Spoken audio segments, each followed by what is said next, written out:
सियावर रामचंद्र की, सियावर रामचंद्र की, सियावर रामचंद्र की, सियावर रामचंद्र की।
इसे अपने मस्तक पर धारण करने से श्री राम की आयु बढ़ती है, मन में उनके लिए प्रेम बढ़ता है और समाज में उनकी प्रतिष्ठा।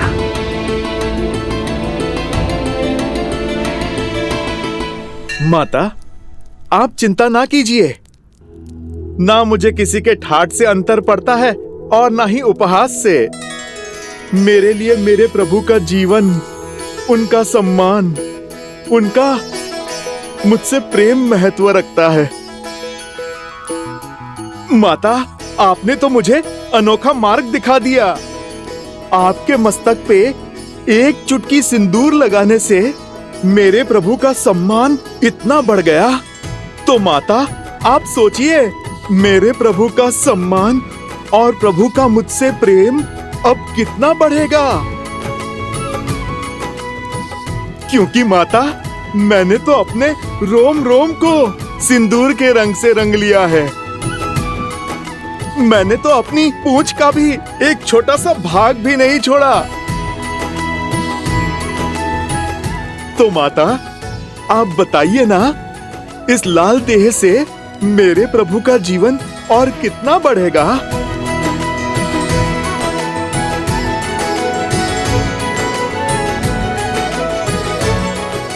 तुम्हारा प्रेम, तुम्हारी श्रद्धा, समर्पण अनंत है, अमर है हनुमान।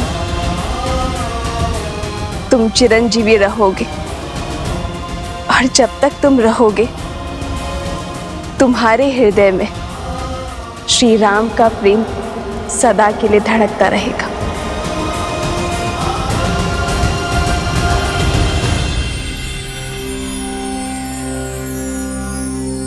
श्री गुरु चरण सरोज रज, निज मनु मुकुरु सुधारी। बरनउँ रघुबर बिमल जसु, जो दायकु फल चारी।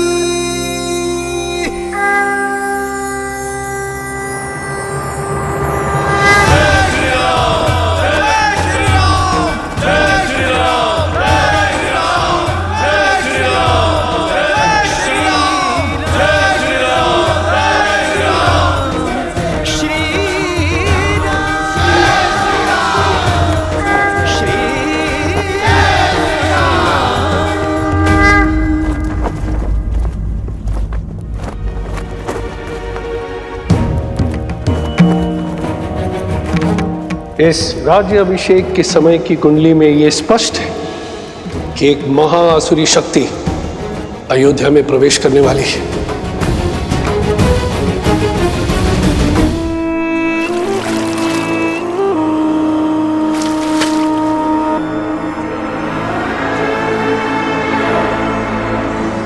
राम, न तुम जीते हो और ना ही ये युद्ध समाप्त हुआ है। युद्ध तो अब पूरी तरह आरंभ हुआ है। मैं तन पर वार नहीं करूंगा राम, मैं मन में घुसकर वार करूंगा। बोलो, कैसे करोगे मेरा संहार? रावण की नाभि का अमृत सूख गया, किंतु प्रजा के मन के विचारों का मैल कभी नहीं सूखता। उसका सामना कैसे करोगे? कैसे करोगे अयोध्या की प्रजा का सामना राम?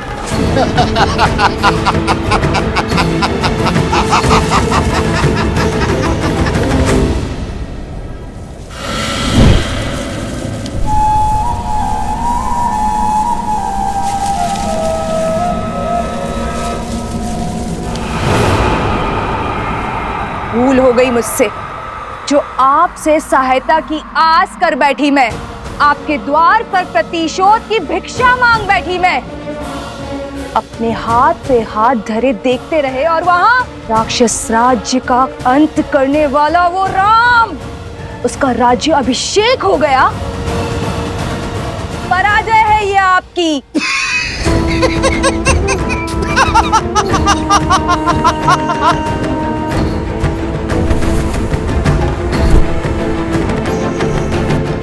मैं जितना अधिक पराजित होता हूं, मेरा विजय पर उतना ही विश्वास दृढ़ होता जाता है। जानती हो असुर सदा पराजित क्यों होते रहते हैं? क्योंकि उन्हें अपनी शक्ति का तो बोध है, किंतु शत्रु की दुर्बलता का बोध नहीं है। राम का राज्याभिषेक उसकी दुर्बलता होगी।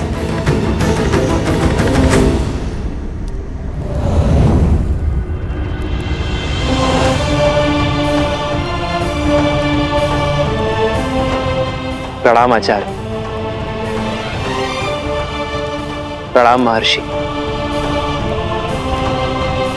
राज्य अभिषेक की कोटि कोटि बधाई हो अयोध्यापति, किंतु हर बधाई के साथ एक चुनौती जुड़ी होती। आपने पापियों का संहार तो किया, पाप का नहीं। दशानन को मारा, मगर उसकी सोच को नहीं। पाप की सोच एक ऐसा छलिया है जो बार बार स्वरूप बदलकर सामने आता है और प्रहार करता है। मैं वार करूंगा तो राम प्रतिकार करेगा। मैं युद्ध में विश्वास नहीं रखता, मैं 1000 छोटे छोटे घाव में विश्वास रखता हूं, और वो घाव मैं उसे नहीं दूंगा, उसके अपने देंगे। और जब घाव अपने देंगे तो लाचार होगा और पीड़ा भी अधिक होगी। अर्थात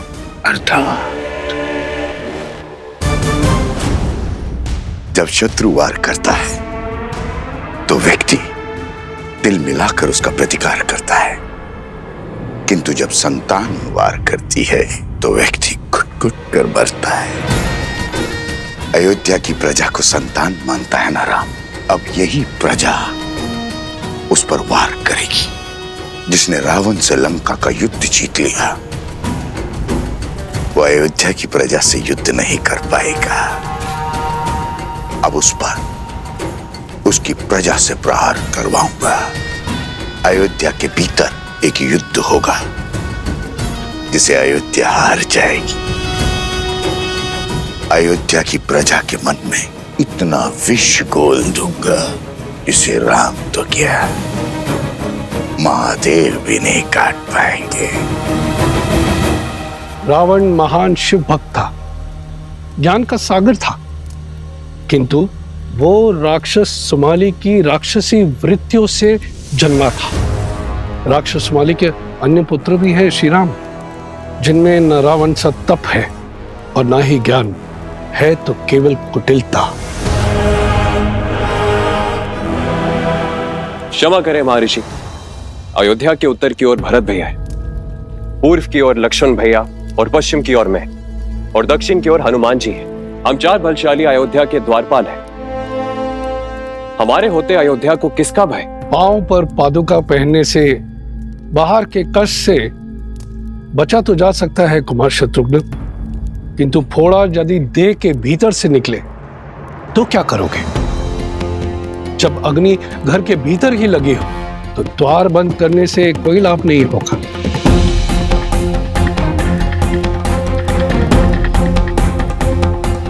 रावण के पापों का अंत तो हुआ है, लेकिन उसकी सोच का नहीं। जो विपदा आने वाली है उसके अस्त्र तलवार या भाले नहीं, असत्य, लोकवाद, झूठी निंदा, ये सब उसके अस्त्र है। शब्द उसका ब्रह्मास्त्र है। संसार का नियम है, अगर कोई भी असत्य बार बार कहा जाए, किसी की झूठी निंदा बार बार हो, तो वो सत्य लगने लगता है। और ये मनुष्य के स्वभाव की प्रवृत्ति है कि सत्य सामने होते हुए भी वो असत्य की ओर आकर्षित हो जाता है। हर मनुष्य के भीतर छिपी बैठी है असंतोष की अग्नि, इस अस्त्र को विस्फोटक बना देती।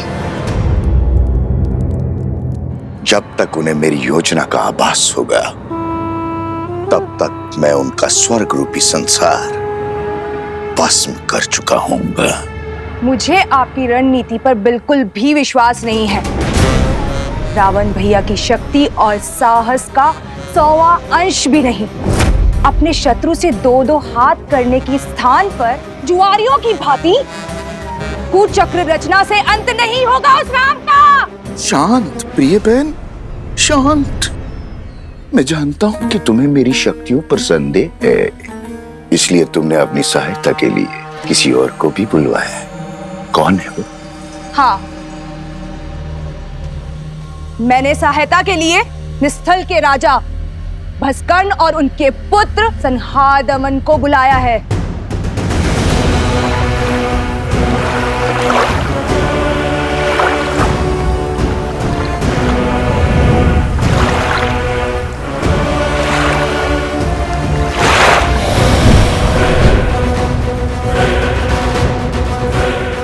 ये महाअसुर भस्कर्ण के सैनिक हैं। आप मेरे साथ? तुम्हारे महाराज को वरदान है कि जब तक वो जल में, वायु में या पृथ्वी पर खड़े होंगे, उनका वध करना असंभव है। हाँ।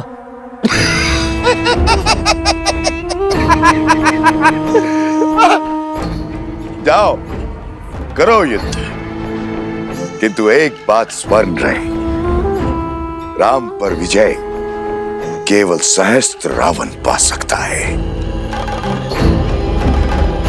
जाओ, अपनी योजना को आकार दो।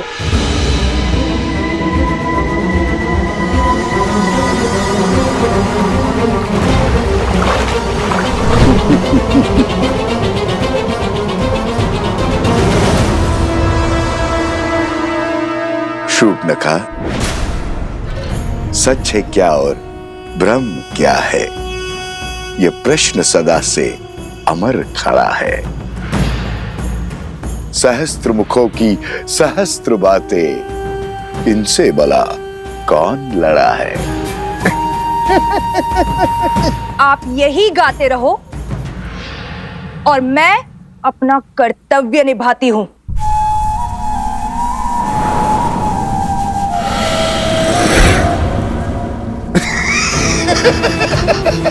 राम राज्य पर अनिष्ट की छाया तक नहीं आएगी महर्षि। ऐसी परिस्थिति आएगी ही नहीं कि कभी असंतोष अपने पैर पसारे। असंतोष ईर्ष्या से जन्म लेता है राजकुमार, परिस्थिति से नहीं। संदेह नहीं है कि श्री राम राज्य को संतुष्ट रखने का प्रयास करेंगे, किंतु राष्ट्र के कोने कोने में सबको सुख और लाभ पहुंचाने में समय लगेगा, और झूठी निंदा, असत्य और संदेह के बीच फैलाने में नहीं। संदेह मन के किसी कोने में छिपकर घास के तिनकों की भांति तनिक सी निंदा से पोषित होकर बढ़ता रहता है और हमारी अनुमति के बिना हमारी मति भ्रष्ट करता रहता है। और यही सहस्र रावण की शक्ति है।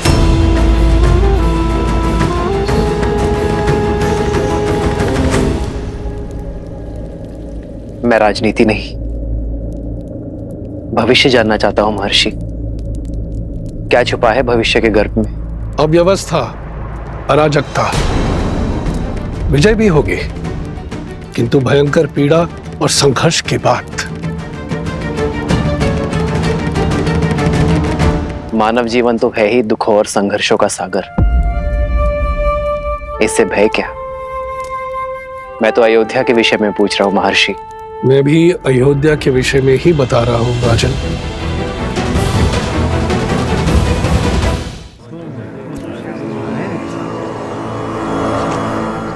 भैया सुना है श्री राम ने सागर पर सेतु बनाया था, असंभव को संभव कर दिखाया था। देवी देवताओं की विशेष कृपा है हमारे महाराज के ऊपर। सुना तो यह भी है कि रावण कोई साधारण योद्धा नहीं था। कहते हैं युद्ध बहुत ही भयावह था और बहुत दिन तक चला। जंगल में मोर नाचा, किसने देखा? न मोर न युद्ध। अच्छा, तुम कहना चाहते हो श्री राम ने रावण को नहीं मारा? न सेतु बांधा न युद्ध हुआ। अरे नहीं नहीं भैया, मैंने ऐसा कब कहा? अरे हुआ होगा युद्ध, पर ऐसा नहीं जैसा सब बता रहे हैं।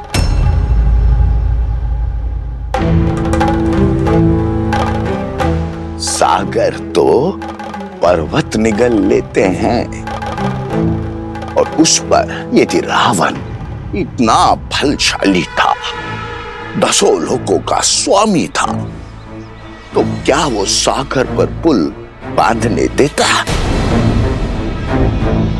कदापि नहीं। तो क्या हमारे राघव असत्य कह रहे हैं? राम राम राम, ऐसा मैंने कब कहा भैया? अरे श्री राम गए होंगे लंका और रावण को ललकारा होगा, और रावण भी आ गया होगा रणभूमि में, और श्री राम ने एक बाण से उसका वध कर दिया होगा, बस।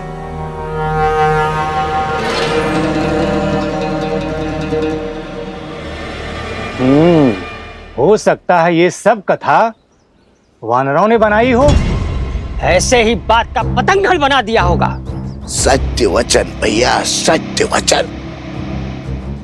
ये कहानी अवश्य वानरों ने बड़ी बनाई है।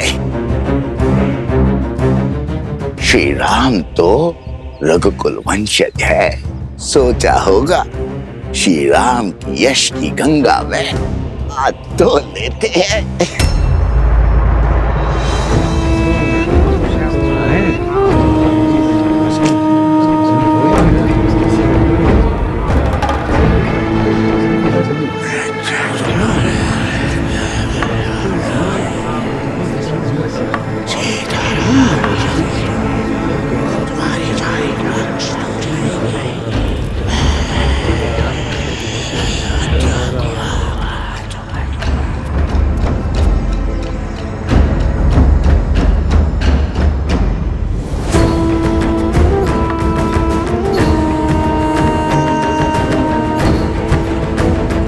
उपहास निंदा में बदलेगा और निंदा संदेह में। इस प्रकार सबके मन में संदेह रूपी सहस्त्र रावण बस जाएगा, और संदेह से फैलेगा असंतोष।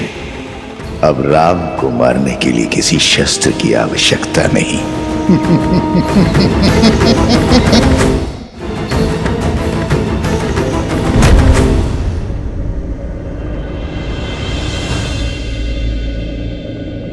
अरे क्या हुआ?